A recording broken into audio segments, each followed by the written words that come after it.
In an emergency, you will need to contact the emergency services by phoning them on either 999 or 112. Only call either of these numbers in an emergency. There are other numbers to call for less urgent situations. The operator will ask which service you require: police, fire, or ambulance. In the UK, these services are all separate, but for emergencies, they all use the same call centre and operators.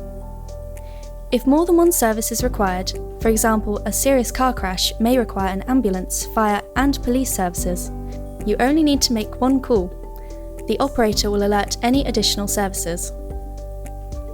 The operator will need some information from you. You will need to tell them what has happened so they can decide which services may be needed.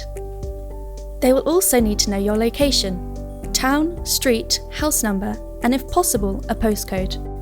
You may be asked to stay on the line. Depending on the situation, the operator may want to give you some instructions to keep you safe, or, for example, to tell you how you can help an injured person until an ambulance arrives.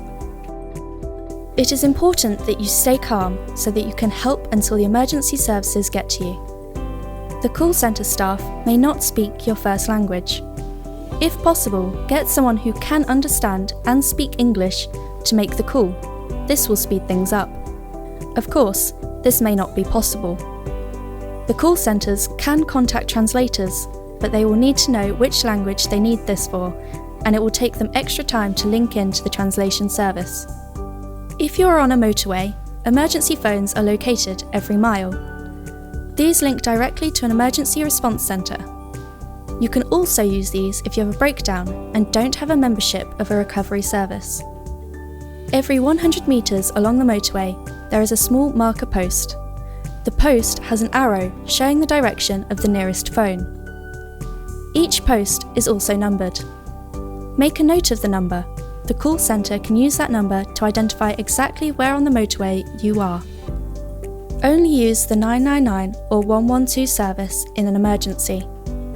If your situation is less urgent, then use 101 to call the police. You can use this number to report a burglary or other incident that has happened but is not currently taking place.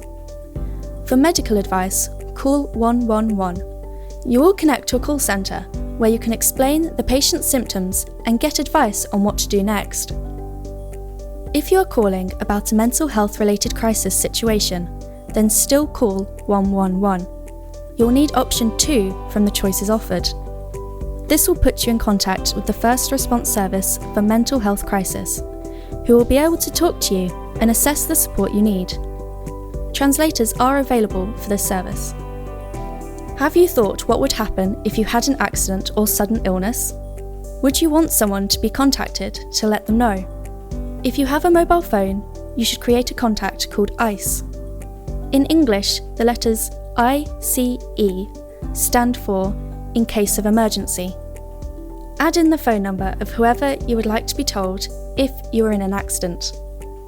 The ICE number can be accessed by paramedics even if your phone is locked. Adding an ICE number to your contacts will make things easier for the emergency services and help your relatives and friends should the worst happen. If you're an EU citizen, you're entitled to an EHIT card, which gives emergency cover in the public health services of other EU countries. This is very useful when travelling anywhere in the EU. It is useful to take out insurance to cover the costs of any medical problems which arise if you're travelling in other countries. Search online to see the options which are available and compare prices. Most UK-based insurances will expect that you have an EHIT card and make use of it in an emergency, if at all possible. This is because it allows them to keep premiums cheaper than would otherwise be the case. If you are ordinarily resident in the UK, you can apply for your EHIT card in the UK.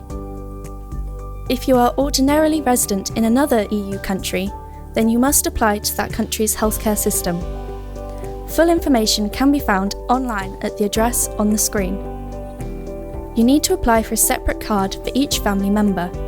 The cards are free, so avoid any sites which ask for payment.